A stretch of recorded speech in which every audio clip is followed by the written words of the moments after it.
Maroc, la marche verte. Verte parce que le vert est la couleur de l'étoile sur le drapeau rouge marocain. C'était la couleur préférée du prophète Mahomet. Et parce que cette marche est aussi une marche sainte. Du moins, c'est ce qu'on leur a dit aux Marocains quand on leur a demandé d'aller récupérer les arpents de sable colonisés par l'Espagne, le Sahara occidental, au cours d'une marche sans précédent dans l'histoire moderne.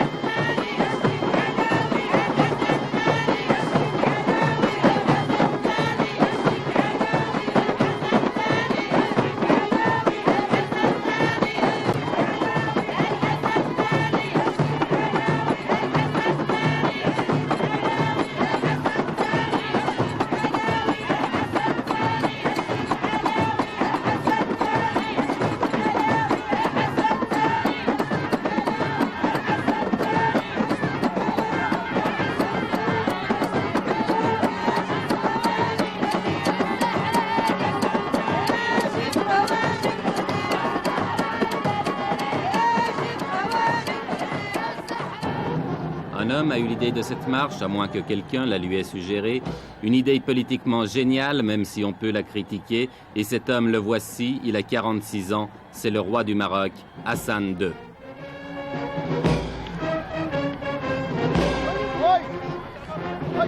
Avec la marche verte, Hassan II espère gagner sur tous les plans, faire oublier les problèmes intérieurs, se réconcilier avec son opposition, même de gauche, et surtout ressouder le peuple marocain dans un immense élan de nationalisme.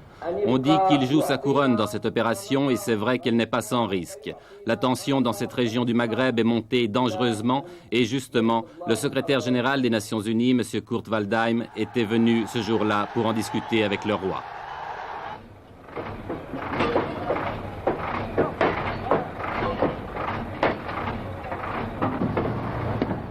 Mais au-delà des coulisses de la diplomatie, la marche verte a été lancée. L'armée et la police, l'administration civile contribuent à sa réalisation. C'est presque la totalité des moyens de transport du pays qui ont été mobilisés, trains, autocars et camions rassemblés à Marrakech, devenue la capitale du grand départ.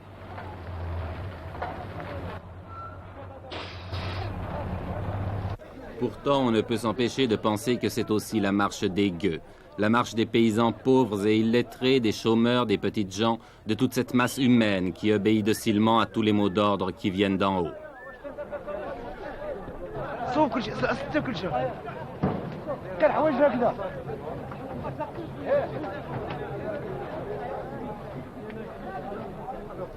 Le roi avait demandé 350 000 volontaires. Ils ont été presque le double à s'inscrire. Pour beaucoup, c'était l'occasion de faire pour la première fois de leur vie un grand voyage ou de voir la mer, bref, presque des vacances offertes et organisées par Sa Majesté.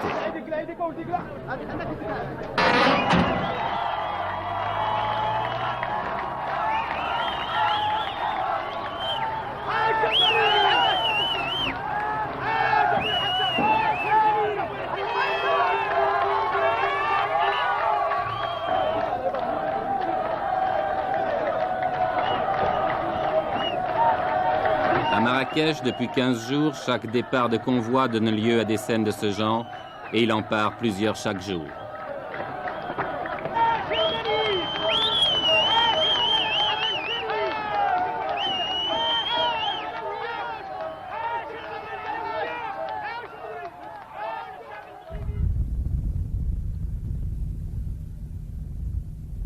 Ils sont partis de toutes les régions du pays, de toutes les provinces. Ceux qui venaient du nord ont parcouru plus de 2000 kilomètres, entassés par paquets de 50 sur chaque camion.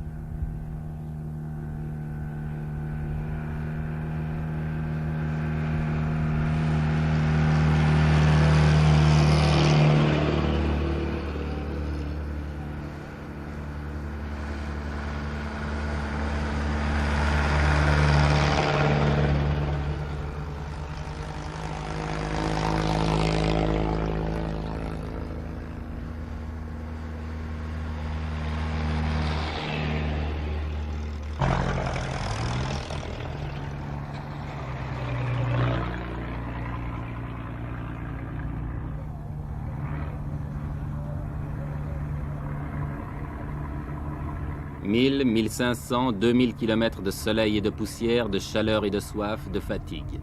Mais tout a été prévu, sans doute depuis plusieurs mois, malgré le caractère spontané que le Maroc a voulu donner à cette manifestation. Ambulance, ravitaillement, essence, eau. En principe, les participants à la marche ne manqueront de rien. Une question, mais qui restera peut-être toujours sans réponse, quel sera le coût définitif de cette épopée? Avant le désert, un camp de transit a été installé à Agadir qui peut accueillir 30 000 personnes.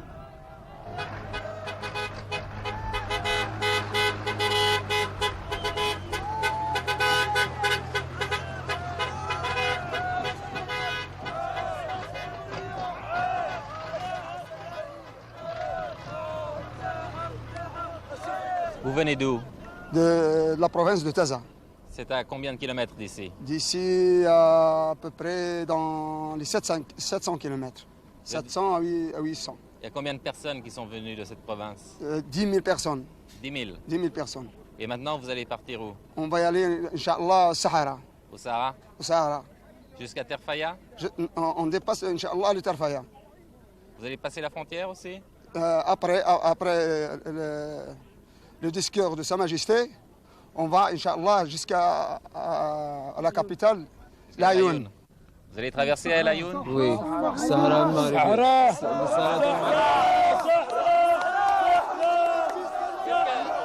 Qu'est-ce que ça signifie? Qu'est-ce que ça signifie le Sahara pour vous? C'est notre pays. C'est notre terre et notre pays. Nous traversons non pas l'Ayoun seulement, mais toutes les villes et tous les villages occupés par les Espagnols. On veut notre terre, on veut toujours notre terre. On veut notre terre jusqu'à la mort. Notre terre, c'est toute notre vie. C'est notre terre, ça y est. Vive le roi Hassan II! Vive le roi Hassan II! Vive le roi Hassan II! Vive le roi Hassan II! Vive le roi! Vive le roi Hassan II! Vive le roi Hassan II!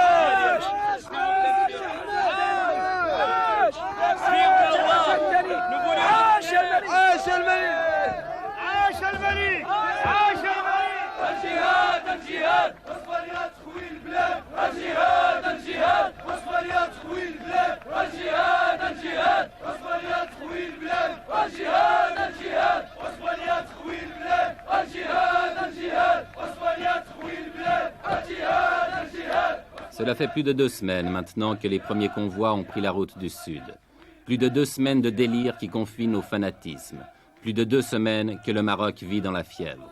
Tout cela pour quelques milliers de tonnes de phosphate, vous demanderez-vous? Non, pas seulement.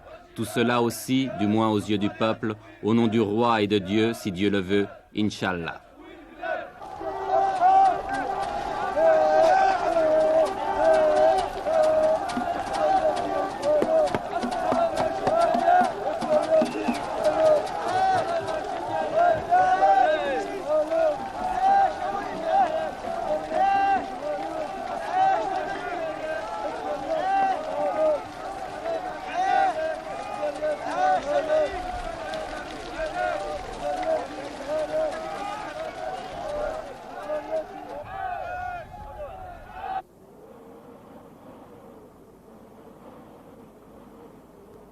« 350 000 personnes lancées dans le désert, affrontant les vents de sable, reconnaissons que cela ne s'était jamais vu.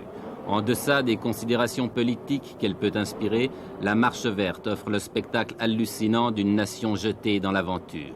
Folie ou coup de bluff, impérialisme ou nationalisme, je l'ignore. Mais regardez ces images.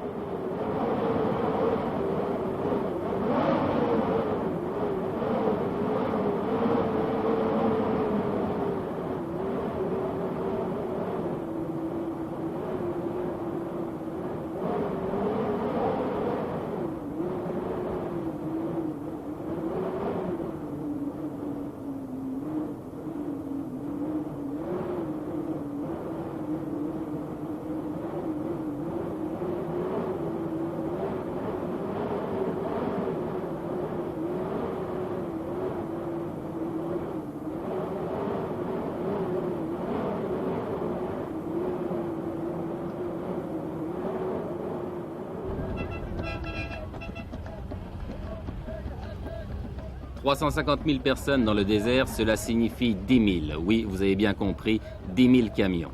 En une journée, ce sont 5 convois comme celui-ci que nous avons rencontré sur la route.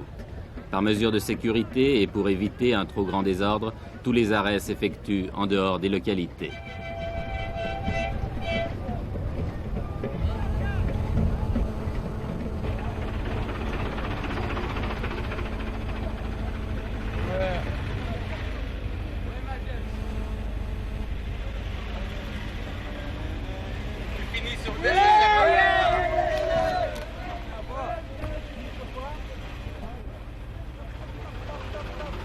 Chaque fois que nous dépassons un convoi, nous retrouvons la même atmosphère, une atmosphère de frénésie. Et chaque fois aussi que nous interrogeons les gens, ils nous font les mêmes réponses. Écoutez. Jusqu'où vous allez? Au Sahara. Sahara. Oui, Sahara. Pourquoi vous ne laissez pas le peuple sahraoui s'autodéterminer, choisir lui-même? Parce que le peuple sahraoui est sous la domination du roi. Eh ben, comme vous dites, c'est... Sahara, c'est à nous. Non. Pour être juste, les Sahara nous appartiennent. Et les Sahraouis, ce sont des Marocains pour vous? Oui, c'est ça.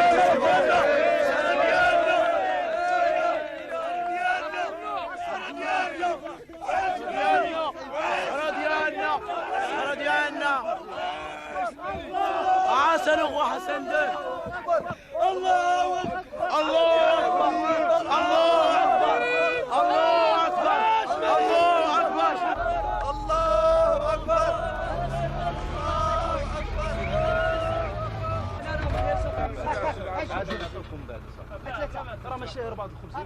Tout le long du voyage, les vivres sont assurés. On distribue les miches de pain à la lancée, mais en proportion calculée, un pain pour 4 hommes. Le convoi se ravitaille donc, puis reprend la route.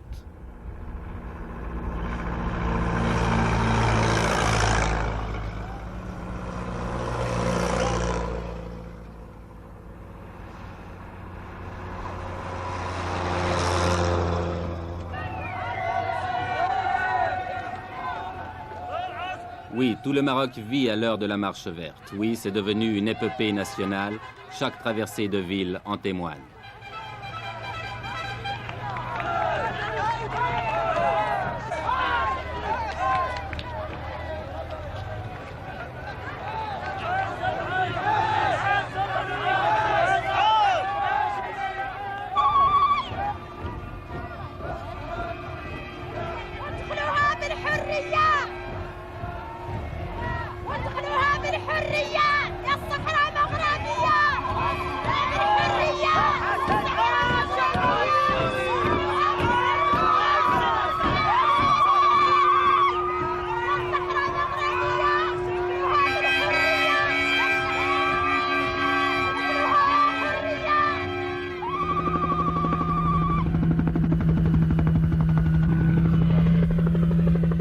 C'est l'arrivée à l'extrême sud du Maroc, à côté d'une petite bourgade perdue dans le désert, où avait atterri autrefois l'avion de Saint-Exupéry, Tarfaya.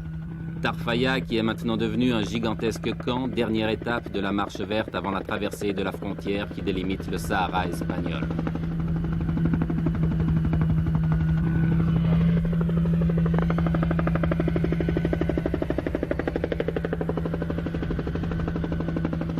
Dans ces alignements de tentes et de camions, on s'est installé province par province. Et l'ambiance de ce campement le fait ressembler à un Woodstock du désert.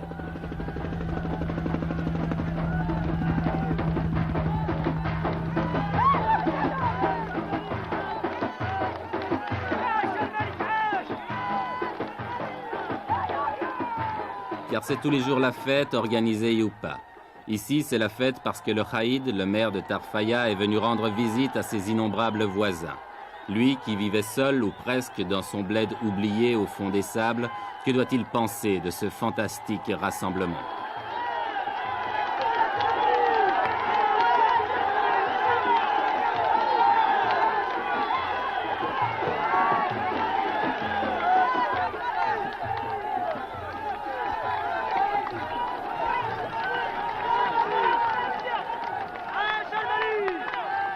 Avec une prodigieuse capacité d'adaptation, la foule s'est installée rapidement.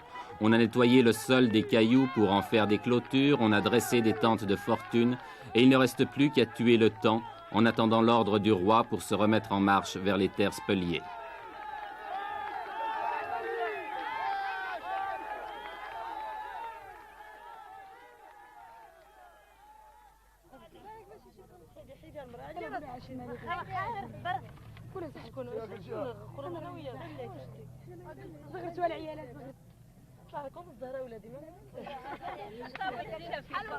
Les vivres sont distribués par les organisateurs, mais comme on n'est jamais si bien servi que par soi-même, on s'est mis à faire la cuisine, à frire les beignets, à faire bouillir le thé de menthe ou même à cuire le pain.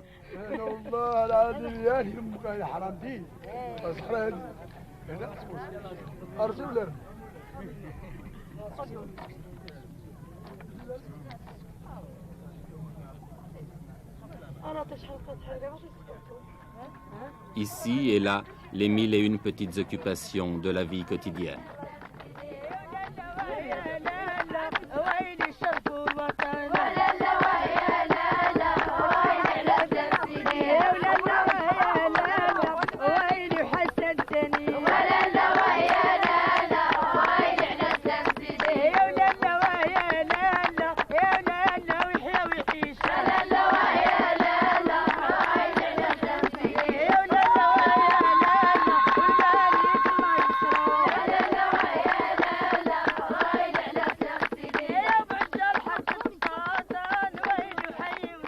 On danse, tandis qu'à quelques kilomètres de là, on se prépare peut-être à la guerre. L'Espagne, depuis le week-end dernier, a tout à coup durci sa position et ne semble plus du tout disposée à laisser pénétrer la marche verte sur son territoire. Que va-t-il se passer? Mais qui se pose ici ce genre de questions?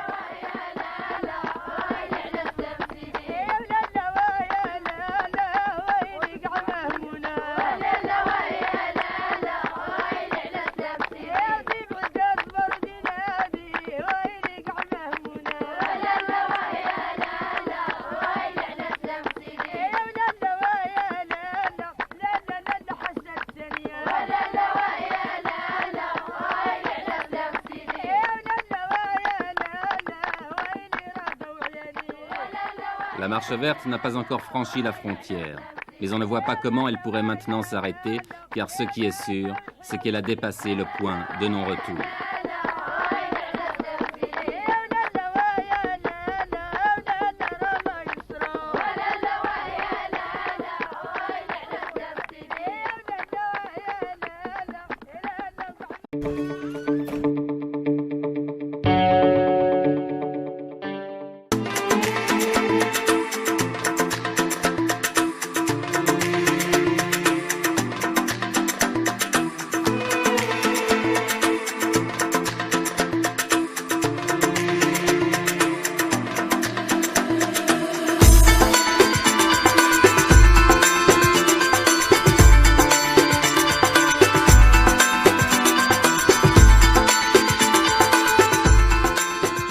هنا بمدينة الدخلة أو لؤلؤة الأقاليم الصحراوية بالمغرب، المدينة التي تعد أكبر مدينة بالمغرب بعد العيون في الأقاليم الصحراوية، وهي عبارة عن شبه جزيرة داخل المحيط الأطلسي ب40 كيلومتر، ولكن بطبيعتها الصحراوية، واللي كتعرف عدد من المشاريع التنموية منذ سنوات. نخليكم مع روبورتاج عدو زميل منير الخالفي في هذه الجولة.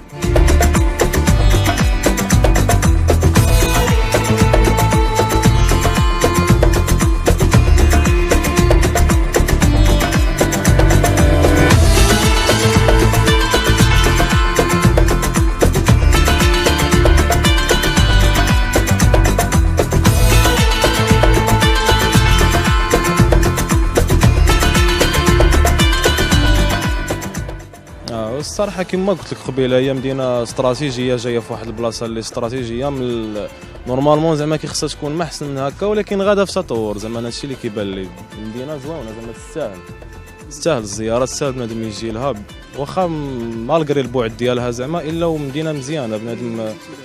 انا جاي من الشرق من تازه بالضبط. مدينه تازه الكبيره ولد المدينه القديمه. نعم فرق كبير ضروري بزاف د الحوايج، فرق كبير. الاخرى مدينه صغيره ما فيها ما يدار، ما فيهاش دي بروجي زويونين، قهوات مزيانين، ما فيهاش بزاف د الحوايج. زيد على البحر واخا كاين، واخا حتى هي ما واخداش حقها، نورمالمون بنادم ما يمشي لتازا يشوف حاجه اخرى، فهمتي؟ ولكن كتبان لي مدينه زوينه الداخله زعما الصراحه.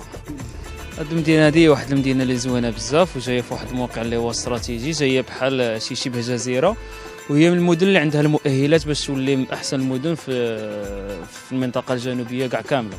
كنتمناو ان شاء الله يزيدوا يصايبوا شي حاجه ويديروا شي مشاريع باش يجذبوا الناس وهادشي اللي كان.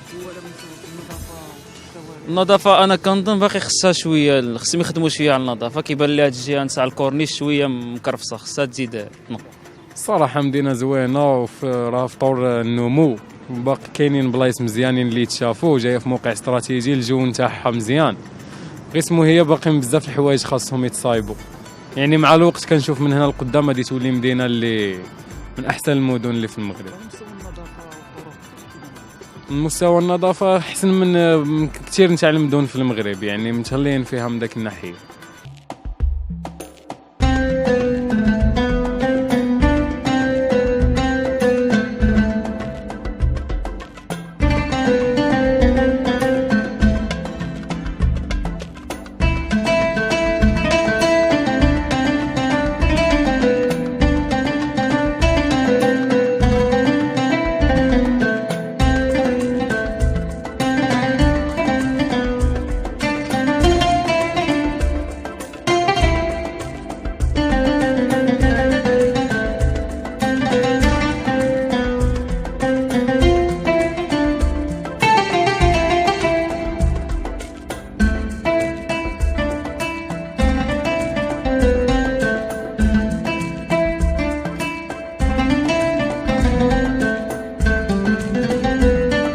قبل ما تخرجوا ما تنسوش تابوناو في لاشين يوتيوب وبارطاجيو الفيديو، ديروا جيم وتابعوا الدار على مواقع التواصل الاجتماعي.